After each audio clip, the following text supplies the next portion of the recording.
So here's the thing. Speaker Mike Johnson is sitting on a decision that's got everyone in Washington whispering. A duly elected member of Congress is waiting to take their oath, but Johnson's dragging his feet. Why? Well, that's where things get interesting. Sources say there are files, classified, buried deep, tied to this whole mess. Files that could blow the lid off something big. And if that member gets sworn in, those files might just see the light of day. So now we've got to ask, what's really in those documents, and why is Johnson so desperate to keep them hidden? Because whatever it is, it's got the halls of power on edge. Pursuant to Clause 13 of Rule 1, the House stands adjourned until 2 p.m. on Friday, October 24, 2025. MAGA Mike Johnson just got served with a massive lawsuit as he was leaving the House of Representatives. They were gaveling out, shutting down the House of Representatives for yet another day. So here's the thing. There's a big question hanging over Mike Johnson right now. Is he actually breaking the law by blocking the people's choice for Congress? That's not just some random accusation. Arizona's Attorney General Chris Mays and Congresswoman-elect Adelita Grijalva have gone ahead and filed a lawsuit over it. They're saying Johnson's actions aren't just unfair, they might be illegal. And when you've got a sitting AG and a newly elected representative teaming up to make that argument, you know it's serious. The core of it is simple. If the people voted for someone, shouldn't they get to serve? Or is there something else going on here? That's the first big question we've got to dig into. So here's the thing. House Republicans might be sweating over that magic number, 218. That's the number of signatures needed on a discharge petition to force a vote on a bill, even if leadership doesn't want it. And right now, it's looking like they're terrified of hitting that mark. A discharge petition is a rare but powerful tool. It lets a majority of the House bypass the usual process and bring a bill straight to the floor for a vote. No committee approval needed, no leadership blessing required. Just 218 signatures, and boom, it's happening. But here's why it's such a big deal. If enough Republicans sign on, it's basically an admission that they're breaking ranks with their own party's leadership. And that's a risky move. It could mean defying the speaker, angering the base, or even facing primary challenges down the line. So yeah, that 218th signature, it's not just a number, it's a line in the sand. And right now, it seems like a lot of Republicans are too scared to step over it. So here's where things get really interesting. There's a third hypothesis floating around, and it's a big one.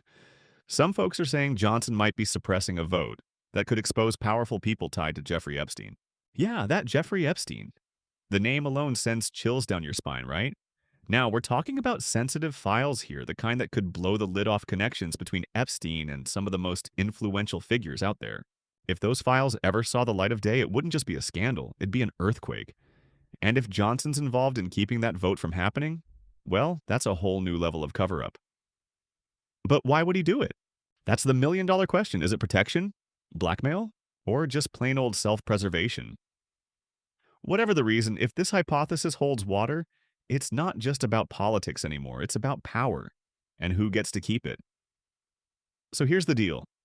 Right now, folks in Arizona's 7th District are basically being left in the dark. They've got a Congresswoman-elect Raquel Grijalva ready to fight for them, but she can't even do the basics. We're talking about simple stuff, like helping veterans get their benefits or making sure small businesses can access grants. Why? Because Speaker Johnson's blocking her team from the tools they need to do the job. This isn't just some political squabble, it's real people getting hurt. Seniors waiting on Social Security help, families needing disaster relief, all stuck in limbo. And while Johnson plays his games, the district's left without a voice. It's not about party lines, it's about whether folks in Tucson and Yuma even have someone in their corner. So yeah, this matters. Because when representation gets stripped away, who's left to speak up for them? Johnson leaned back in his chair, rubbing his temples like this was all just one big headache. Look, I don't have some grand strategy here. I'm just trying to do the right thing, okay? He let out a sigh as if the weight of the world was on his shoulders. First, it was the paperwork holding us up. Then it was the team needing more time. Now it's just timing. You know how it is. Things take time. He waved a hand dismissively like that was supposed to make it all better. I'm not dragging my feet, I'm being thorough. But then you say I'm not moving fast enough, so I speed up, and suddenly it's Johnson's rushing things. Can't win, right? His laugh was tight, forced. I swear, I'm not making excuses. It's just complicated. You'll see. It'll all work out. Back in 2019, when the House was dealing with a similar situation, Johnson didn't bat an eye. He swore in two Republican members under nearly identical circumstances, and nobody made a fuss. The process was smooth, the paperwork was filed, and everyone moved on with their day. There weren't any dramatic speeches or last-minute objections, just business as usual. So why is this time any different? The rules haven't changed, the circumstances are the same, and yet here we are acting like it's some kind of unprecedented crisis. If it worked before without a hitch, what's really going on now? The lawsuit isn't just about this one case, it's about what comes next. The argument here is that Johnson isn't just fighting for himself, he's trying to rewrite the rules for everyone. If he wins, it opens the door for others to follow, and that's where things get risky. The legal team is saying, look, if we let this slide, where does it stop? It's not about the specifics of this situation anymore, it's about the bigger picture. They're worried that giving Johnson what he wants could set a precedent that makes it harder to hold people accountable down the line. And once that precedent is set, it's not something you can just walk back. The stakes are higher than they seem. The Attorney General stepped forward, his voice steady but urgent. Your Honor, we can't afford to let this drag on any longer. Every day that passes, more people are left in the dark, unsure of what comes next. The Attorney General is asking the court to fast-track the case to avoid further harm to constituents. These folks deserve answers, and they deserve them now. We're not just talking about legal timelines here, we're talking about real lives, real families waiting for resolution. Let's move this forward before the damage gets any worse. So here's the thing. When you look at what Speaker Mike Johnson has been up to, it's hard not to wonder what's really going on behind the scenes. The decisions he's making, the way things are being handled, it all starts to add up to something that doesn't sit right. You've got to ask yourself, is this how our system is supposed to work? Are the people actually being heard, or is this just another case of power playing its own game? It's not just about one person or one move. It's about what it all means for the trust we're supposed to have in the process. And when that trust gets shaken, well, that's when we've got a real problem on our hands.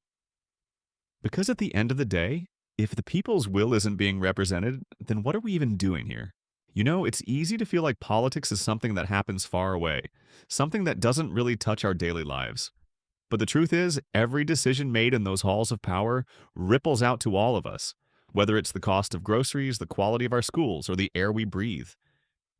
Staying informed isn't just about knowing what's going on, it's about understanding how it affects you and the people you care about. And here's the thing, you don't have to be an expert to make a difference.